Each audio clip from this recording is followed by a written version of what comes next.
Halo semua, balik lagi di channel Toraokun. Sebelum pembahasannya dimulai, silahkan klik tombol subscribe dan aktifkan lonceng notifikasinya supaya kalian gak ketinggalan info dan teori terbaru seputar One Piece. Buat kalian yang mau informasi tambahan soal SBS atau databook, kalian bisa follow Instagram Toraokun. Di sana admin akan memposting soal SBS, databook, dan berbagai teori singkat. Sekarang lanjut ke pembahasan. Melanjutkan pembahasan admin Toraokun sebelumnya, kali ini kita kembali menyoroti keadaan di Pulau Hachinosu yang telah berkembang menjadi semakin seru karena kedatangan dari bala bantuan Angkatan Laut. Seperti yang telah admin Toraokun bahas sebelumnya, untuk saat ini hanya ada 3 kapal yang datang ke sana. Namun masing-masing kapal dipimpin oleh karakter-karakter menarik yang sudah kita kenal. Mereka adalah Vice Admiral Smoker, Vice Admiral Dole, dan juga Bogart sang tangan kanan Garp yang akan mulai beraksi di pulau ini. Mereka pun tiba di pelabuhan sehingga semuanya langsung segera bertempur. Smoker dan Dole langsung bertarung melawan para aliansi Kurohige. Smoker melancarkan berbagai teknik serangan dari kekuatan asap yang dia miliki. Tashigi juga tampak berada di sisinya untuk membantu. Sementara itu, Dole beraksi dengan teknik Rokushiki dan skill-skill bela diri yang dia kuasai. Sedangkan untuk Bogart, dia langsung bergerak mengincar salah satu kapten dari aliansi Kurohige. Bogart melancarkan teknik tebasan yang cepat dan juga beruntun, sehingga salah satu kapten aliansi itu tidak sempat menangkis ataupun menghindar. Orang tersebut pun tumbang seketika di hadapan Bogart yang baru datang. Ini semakin membuktikan bahwa Bogart memang sangat kuat. Dia bisa mengalahkan salah satu kapten aliansi Kurohige dalam waktu yang sangat singkat.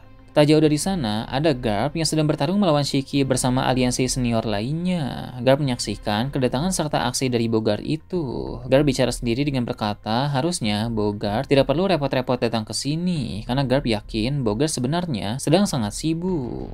Shiki pun melihat Bogart dan bilang, sudah lama sekali dia tidak bertemu dengan sosok yang menjadi tangan kanan Garp itu. Dulu, Shiki pernah bertemu dengannya dalam insiden God Valley, karena Bogart menemani Garp dalam pertempuran tersebut. Jadi secara pengalaman, Bogart ini adalah sosok yang luar biasa karena pernah melibatkan diri dalam kerasnya pertempuran di Pulau God Valley. Sosok legendaris seperti Shiki sampai mengingatnya menegaskan bahwa Bogart adalah sosok kuat yang punya dampak dalam pertempuran tersebut. Kedatangannya di Pulau Hachinosu ini pun akan membawa dampak baik juga bagi pihak Angkatan Laut. Setelah dia menumbangkan salah satu kapten aliansi Kurohige di sana, para bajak laut lain dalam aliansi tersebut pun akan lebih berhati-hati. Sejak lama, mereka memang sudah tahu soal Bogart dari berita dan juga informasi yang beredar. Dia merupakan salah satu marinir yang sangat populer, jadi mereka tidak akan sembarangan dalam menyerang karena nanti pasti akan berakibat fatal. Tak lama kemudian, Kizaru datang ke pelabuhan. Dia pun memanggil Smoker, Dole, dan juga Bogart untuk berkumpul. Tujuannya, Kizaru hendak menjelaskan situasi terkini serta menyusun rencana singkat untuk mereka ke depannya nanti. Dalam keadaan seperti sekarang, memang alangkah baiknya untuk bertempur dengan rencana dan strategi yang jelas. Sementara itu, di tengah kota, pertarungan Sangs melawan Kurohige masih terus berlanjut. Seperti yang telah admin Toraokun bahas sebelumnya, Kurohige sedang memakai jurus baru dengan kekuatan Yami Yami no Mi, di mana dia menciptakan kegelapan besar yang dibentuk menjadi seperti monster, kemudian melancarkan serangan secara beruntun kepada Shanks. Setelah menghindar dan menangkis untuk beberapa waktu, tibalah saat di mana Shanks akan menghentikan monster kegelapan itu dengan serangan yang besar juga. Di sini, Shanks memadukan haki, teknik berpedang, dan juga kekuatan mythical Zoan Griffon yang ada pada pedangnya. Serangan Shanks menghasilkan dampak yang sangat luar biasa, sehingga kegelapan berbentuk monster dari Kurohige itu pun seketika langsung terhenti. Meski begitu, bukan berarti Kurohige sudah kehabisan akal. Dia segera menyerang Shanks lagi dengan teknik-teknik gempa dari Gura-Gura no Mi, sehingga pertarungan di sana tetap berlangsung dengan sangat sengit. Inilah keuntungan memiliki 2 buah iblis sekaligus. Ketika teknik Yami Yami no Mi berhasil dihentikan oleh musuh, dia bisa langsung menyerang lagi dengan teknik Gura-Gura no Mi, sambil menunggu waktu dan kesempatan yang tepat untuk memakai Yami Yami no Mi kembali. Jadi menghadapi pengguna 2 kekuatan buah iblis seperti Kurohige memang terbilang sangat sulit, bahkan untuk orang sekuat Shanks sekalipun. Namun, berhubung kini Shanks sudah mulai menggunakan kekuatan Griffon miliknya, tentu kedepannya nanti, teknik-teknik yang Shanks gunakan juga akan lebih bervariasi lagi, sehingga bisa menandingi 2 kekuatan buah iblis Kurohige itu.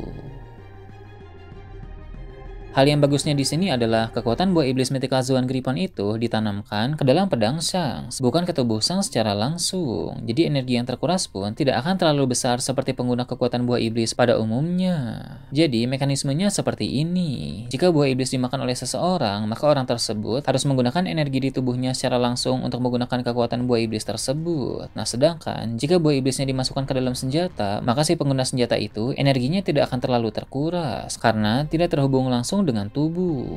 Memang tetap akan ada energi yang terserap ketika Sans menggunakan kekuatan Gripon yang ada di pedangnya itu, tapi tentu tidak akan terlalu besar. Berbeda dengan Kurohige yang energinya benar-benar terkuras sangat banyak ketika menggunakan dua kekuatan buah iblis di kedua tangannya sendiri. Jadi kalau dari segi efisiensi penggunaan energi, Sans ini lebih unggul daripada Kurohige. Namun kita tidak tahu sebesar apa energi yang ada pada tubuh Kurohige, mengingat dia adalah anak dari Rox di Sebek. Tentu orang dengan garis keturunan sepertinya memiliki tubuh yang luar biasa, sehingga energinya pasti jauh lebih banyak di atas manusia normal pada umumnya. Jadi di sini kita masih belum menerka siapa di antara Sans atau Kurohige yang energinya lebih cepat habis. Beralih ke area lain di pulau tersebut, ada Vice Admiral Momousagi dan Tokikake yang sedang bertarung melawan banyak bawahan dari bajak laut Kurohige. Tentu mereka berdua sangat unggul sehingga sebagian dari para musuh itu sudah berhasil mereka kalahkan. Keduanya pun bisa melihat di area pelabuhan ada bala bantuan dari angkatan laut yang mulai datang ke sana. Tokikake berkata bahwa semakin banyak bala bantuan, maka akan semakin bagus karena keadaan di Pulau Hachinosu memang sudah sangat merepotkan. Momousagi pun menanggapinya dengan bilang, meski begitu, mereka harus tetap fokus sebab musuh-musuh di sana bisa terus-menerus bermunculan. Untuk sekarang yang sedang dihadapi memang adalah musuh-musuh yang lemah, tapi siapa tahu nanti ada momen di mana mereka harus kembali melawan musuh kuat. Jadi tidak boleh ada kelengahan sedikit pun meski bala bantuan sudah datang.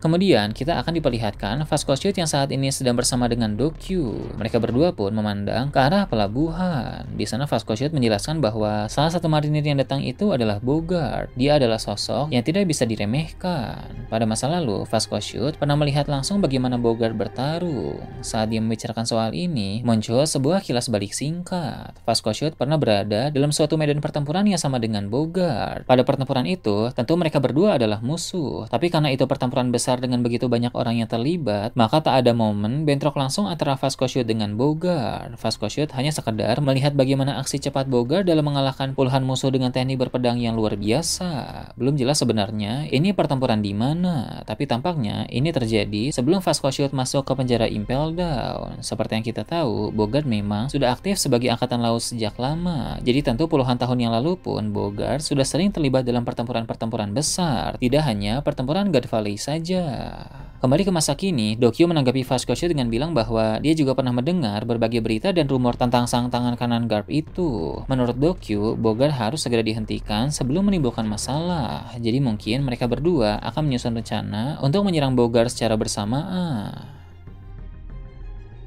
Berpindah ke tempat lain, Pulau Karibari yang juga masih kacau kembali diperlihatkan. Kelanjutan pertarungan Mihawk melawan Vegetora telah menjadi semakin panas. Sebelumnya, Mihawk telah memasuki tahap pertama dari mode iblis yang dia miliki. Mode iblis ini adalah kemampuan yang membuat Mihawk menjadi semakin kuat, mirip seperti mode King of Hell milik Zoro. Namun, mode iblis tahap pertama Mihawk rupanya belum mampu untuk mengalahkan Vegetora, karena sang admiral itu pun memiliki kekuatan yang tidak bisa diremehkan. Maka dari itu, Mihawk memutuskan untuk memasuki tahap kedua dari mode iblis tersebut. Dalam tahap mode kedua ini, kekuatan, kecepatan, dan pancaran haki dari Mihawk meningkat secara drastis. Dia melancarkan serangan-serangan masif yang menghasilkan dampak yang sangat besar, tapi Vegetora tetap bertahan dengan sekuat tenaga. Meski begitu, sang admiral itu sudah mengalami beberapa luka, sedangkan Mihawk belum terluka sama sekali karena serangan-serangan yang Vegetora lancarkan tadi berhasil ditangkis dan dihindari semuanya oleh Mihawk. Vegetora pun bicara sendiri dengan berkata bahwa dia akan mencoba sesuatu dalam situasi ini. Tampaknya sesuatu yang dia maksud di sini adalah teknik atau kemampuan tertentu. Jadi Vegetora masih menyimpan jurus hebat yang akan dia gunakan sebentar lagi, sehingga duel mereka pun akan semakin penuh dengan teknik-teknik baru dan juga kemampuan-kemampuan yang sangat kuat.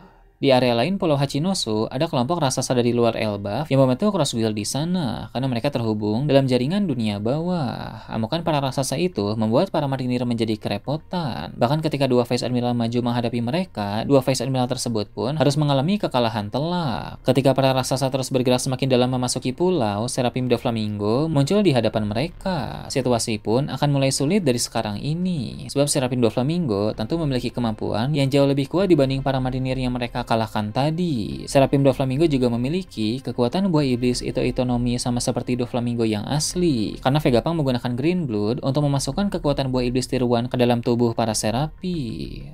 Beralih ke tempat lain yang jauh dari sana, 4 kapten divisi armada besar bajak laut atau jerami juga kembali diperlihatkan. Seperti pembahasan admin Troll Kun sebelumnya, mereka bertempur melawan pasukan angkatan laut dan kelompok bounty hunter pada saat yang bersamaan. Bisa dibilang sekarang ini mereka berada pada posisi yang sulit, apalagi sang pemimpin dari bounty hunter itu terbilang sangat kuat. Cavendish pun melompat ke kapal tempat di mana dia berada untuk menghadapi pemimpin bounty hunter tersebut dalam duel 1 lawan 1. Di sana, bos dari bounty hunter itu akan bilang bahwa dia senang bertemu dengan Cavendish karena Cavendish memiliki bounty yang cukup tinggi. Dia juga berkata bahwa Yonko Luffy pasti akan marah jika tahu bahwa kapten divisi pertamanya dikalahkan di tempat ini. Cavendish pun kesal mendengar hal itu karena seolah-olah dirinya sudah pasti akan kalah. Cavendish pun menanggapinya dengan bilang sebaiknya jangan terlalu percaya diri karena Cavendish berbeda dari para musuh yang pernah dia hadapi selama ini. Keduanya pun mulai saling serang di atas kapal itu. Berpindah ke tempat lain lagi, para agen CP0 yang sedang memburu Vivi juga ditampilkan. Mereka saat ini dihadang oleh 2 kapal yang berisi pasukan bayaran yang disewa oleh Morgan. Meski begitu, para agen CP0 itu tampak lebih unggul, di mana mereka sudah mengalahkan sebagian dari pasukan bayaran tersebut. Bahkan, salah satu di antara mereka tetap di kapal dan tidak ikut bertarung. Tiba-tiba, Denden Mushi yang berada di dekat agen CP0 tersebut mulai berdering. Dia pun langsung mengangkatnya dan ternyata orang yang menghubunginya itu adalah salah satu kesatria suci. Menarik sekali untuk menantikan apa tujuan kesatria suci itu menghubungi CP0 yang sedang mencari Vivi. Apakah kesatria suci itu hanya ingin menanyakan situasi yang sedang terjadi saja, atau mungkin kesatria suci tersebut akan ikut turun tangan untuk mencari Vivi? Nah, itu tadi berbagai hal menarik pada pembahasan channel Troll Kun kali ini. Gimana menurut kalian? Silahkan tulis di kolom komentar di bawah. Oke, segitu aja untuk pembahasan kali ini. Jangan lupa like, share, dan subscribe untuk video menarik selanjutnya. Gue Troll Kun, Shambles.